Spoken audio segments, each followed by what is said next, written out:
शुक्रवार दिनांक चैत्र कृष्ण चतुर्थी दिनांक 29 मार्च 2024। श्रीमद् भगवद गीता के नवम अध्याय के 26वें श्लोक का विवेचन आज देखते हैं।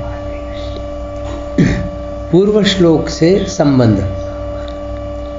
देवताओं के पूजन में तो बहुत सी सामग्री नियमों और विधियों की आवश्यकता होती है, फिर आपके पूजन में तो और भी ज़्यादा कठिनता होती होगी। इसका उत्तर भगवान आगे के श्लोक में देते हैं। यहाँ फिर आपके पूजन में मतलब अर्जुन भगवान से कह रहे हैं कि बहुत ज़्यादा कठिनता होती होगी, आप तो परमात्मा हो। तो इसका उत्तर भगवान इस 26वें श्लोक में नवम अध्याय के देते हैं।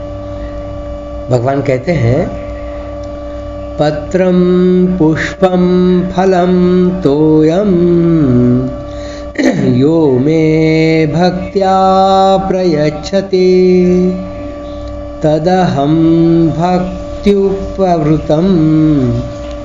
अश्नामि प्रयतात्मनः।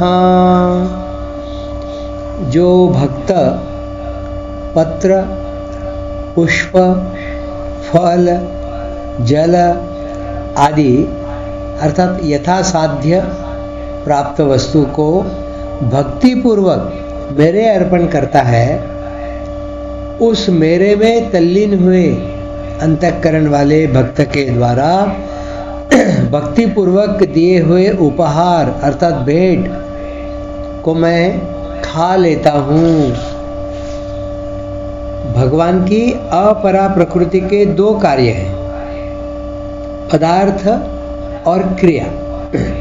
इन दोनों के साथ अपनी एकता मानकर ही यह जीव अपने को उनका भोक्ता और मालिक मानने लग जाता है, और इन पदार्थों और क्रियाओं के भोक्ता एवं मालिक भगवान है, इस बात को वह भूल जाता है।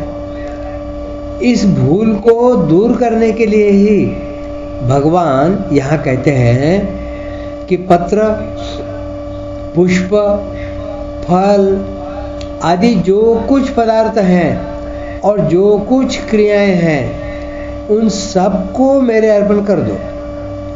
तुम सदा सदा के लिए आफत से छूट जाओगे। भगवान बहुत बड़ा आश्वासन देते हैं, कहते हैं कि इस भूल को दूर करने के लिए भगवान यहाँ कहते हैं कि पत्र, पुष्प, फल आदि जो कुछ पदार्थ हैं और उसके संबंध में जो कुछ क्रियाएं करोगे, उन सबको मेरे अर्पण कर दो, तो तुम सदा सदा के लिए आफत से छूट जाओगे।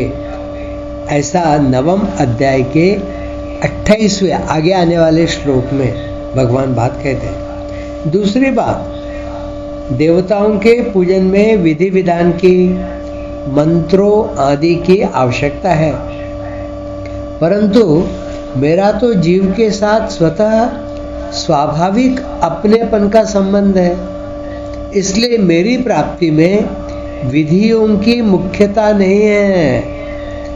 जैसे बालक माँ की गोदी में जाए तो उसके लिए किसी विधि की जरूरत नहीं है, वह तो अपनेपन के संबंध से ही माँ की गोदी में जाता है। ऐसे ही मेरी प्राप्ति के लिए विधि, मंत्र आदि की आवश्यकता नहीं है, केवल अपनेपन के दृढ़ भाव की आवश्यकता है। अभी थोड़े समय पूर्व तक हम लोगों ने देखा है कि भारत के सम्माननीय प्रधानमंत्री जी श्री नरेंद्र मोदी जी जब अहमदाबाद अपनी माता जी से मिलने के लिए जाते थे, कितनी सहजता से सारा व्यवहार वहाँ पर होता था। वो उनको माथे पर चूमती थी, उनके बालों में हाथ फेरती थी और उनको कुछ 5 रुपए या 10 रुपए भेंट स्वरूप देती थी, वो भी वो ले लेती थी। तो इतने बड़े पद पर होने के बाद भी इनकी सहजता और माता जी की तरफ से उनको सहज अपने आलिंगन में, अपनी गोद में ले लेना, यही तो भगवान कह रहे हैं। पत्रम पुष्पम फलम तोयम यो मे भक्त्या प्रयच्छति। जो भक्त अनायास यथासाध्य प्राप्त पत्र अर्थात तुलसी दल आदि, पुष्प, फल, जल आदि भी प्रेम पूर्वक भगवान के अर्पण करता है तो भगवान उसको खा जाते हैं। जैसे द्रौपदी से पत्ता लेकर भगवान ने खा लिया और त्रिलोकी को तृप्त कर दिया। गजेंद्र ने सरोवर का एक पुष्प भगवान के अर्पण करके नमस्कार किया तो भगवान ने गजेंद्र का उद्धार कर दिया। शबरी के दिए हुए फल पाकर भगवान इतने प्रसन्न हुए कि जहाँ कहीं भोजन करने का अवसर आया वहाँ शबरी के फलों की प्रशंसा करते रहे। घर गुरु गृह प्रिय सदन सासुरे, भई सब जहाँ पहुनाई, तब कहाँ कही सबरी के फलन की, रुचि माधुरी न पाई। ऐसा विनय पत्रिका में आया है। तो रंती देव ने अंत्यज रूप से आए भगवान को जल पिलाया तो उनको भगवान के साक्षात दर्शन हो गए। जब भक्त का भगवान को देने का भाव बहुत अधिक बढ़ जाता है तब वह अपने आप को भूल जाता है। भगवान भी भक्त के प्रेम में इतने मस्त हो जाते हैं कि अपने आप को भूल जाते हैं। प्रेम की अधिकता में भक्त को इसका ख्याल नहीं रहता कि मैं क्या दे रहा हूँ। तो भगवान को भी यह ख्याल नहीं रहता कि मैं क्या खा रहा हूँ। जैसे विदुरानी प्रेम के आवेश में भगवान को केलों की गिरी न देकर छिलके देती हैं तो भगवान उन छिलकों को भी गिरी की तरह ही खा लेते हैं। वो प्रसंग है ना, विदुर जी के यहाँ जब जाते हैं तो केला छील कर दिया जाता है तो केले की गिरी तो हाथ में रह जाती है और छिलका भगवान को दिया जाता है, क्योंकि प्रेम का उन्माद, प्रेम का आच्छादन इतना अधिक है कि वह क्या दे रहे हैं भी भूल जाते हैं, लेकिन भगवान उसे भी स्वीकार कर लेते हैं। ततवेता तिहु लोक में भोजन कियो अपार, एक शबरी एक विदुर घर, रुच पायो 2 बार। तदहम भक्त्यु प्रवृतम अश्नामि प्रयतात्मनः। भक्त के द्वारा प्रेम पूर्वक दिए गए उपहार को भगवान स्वीकार ही नहीं कर लेते, प्रत्युत उसको खा लेते हैं। अश्नामि जैसे पुष्प सूंघने की चीज है, पर भगवान यह नहीं देखते कि यह खाने की चीज है या नहीं, वे तो उसको खा ही लेते हैं, उसको आत्मसात कर लेते हैं, अपने में मिला लेते हैं। इससे यह सिद्ध हुआ कि भक्त का देने का भाव रहता है तो भगवान का भी लेने का भाव हो जाता है। भक्त में भगवान को खिलाने का भाव आता है तो भगवान को भी भूख लग जाती है। प्रयतात्मनः का तात्पर्य है कि जिसका अंतःकरण भगवान में तल्लीन हो गया है, जो केवल भगवान के ही परायण है, ऐसे प्रेमी भक्त के दिए हुए उपहार भेंट को भगवान स्वयं खा लेते हैं। यहाँ पत्र, पुष्प, फल और जल, इन चारों का नाम लेने का तात्पर्य यह है कि पत्र, पुष्प और फल ये तीनों जल से पैदा होने के कारण जल के कार्य हैं और जल इनका कारण है। इसलिए ये पत्र, पुष्प आदि कार्य कारण रूप मात्र पदार्थों के उपलक्षण हैं, क्योंकि मात्र सृष्टि जल का कार्य है और जल उसका कारण है। अतः मात्र पदार्थों को भगवान के अर्पण करना चाहिए।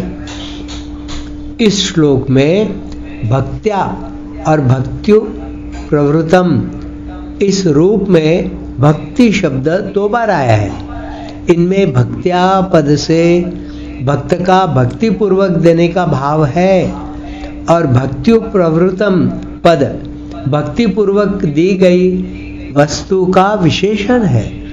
तात्पर्य यह हुआ कि भक्ति पूर्वक देने से वह वस्तु भक्ति रूप प्रेम रूप हो जाती है और भगवान उसको आत्मसात कर लेते हैं, अपने में मिला लेते हैं, क्योंकि वे प्रेम के भूखे हैं। विशेष बात, इस श्लोक में पदार्थों की मुख्यता नहीं है, प्रत्युत भक्त के भाव की मुख्यता है, क्योंकि भगवान भाव के भूखे हैं, पदार्थों के नहीं।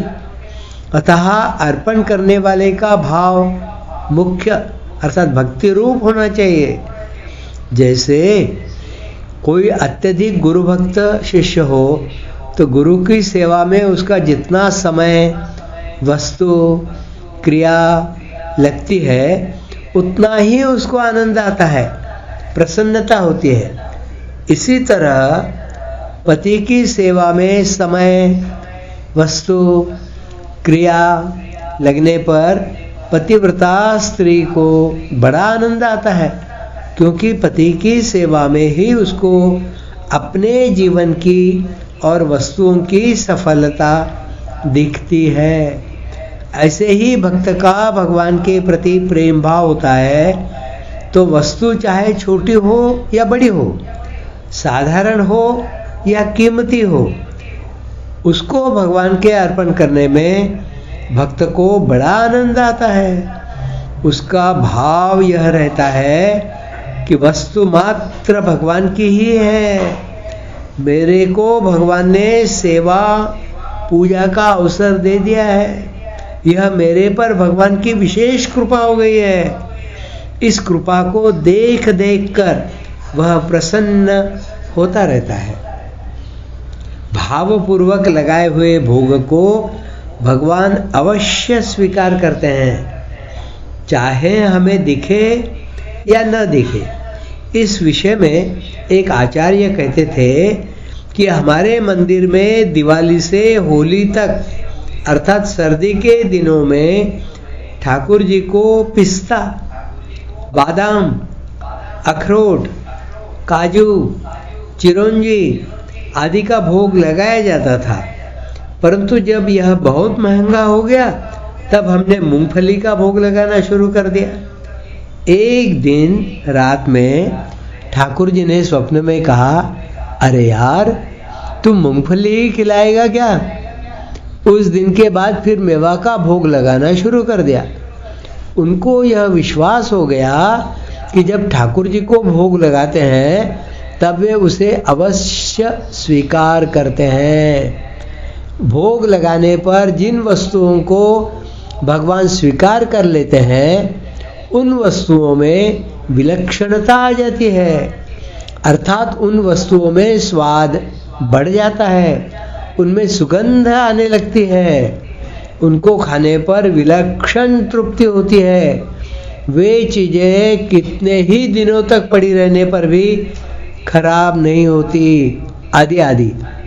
परंतु यह कसौटी नहीं है कि ऐसा होता ही है। कभी भक्त का ऐसा भाव बन जाए तो भोग लगाई हुई वस्तुओं में ऐसी विलक्षणता आ जाती है। ऐसा हमने संतों से सुना है।